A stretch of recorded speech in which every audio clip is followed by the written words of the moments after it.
Hi, I'm Champ Peck with Avid Live Sound here at InfoComm 2026. Going to show you a couple new features with the Avid S6L. We released the 8.2 software recently. One of the cool new features with 8.2 is input sends on faders. So before this, when we would solo up an output, you can see that we can see all of the members feeding into that output. But with input sends on faders, now I can actually go up and press an input channel, and now I can see that input channel feeding into the different mixes. So now I can adjust how much kick drum is feeding into mix 1, 2, 3, and 4. It's that quick and easy.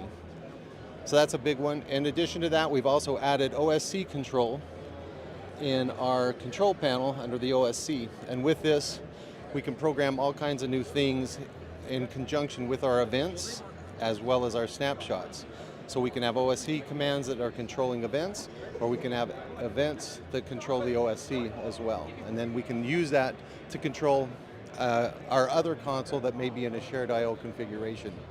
So those are some of the new features we've added with 8.2. Thank you.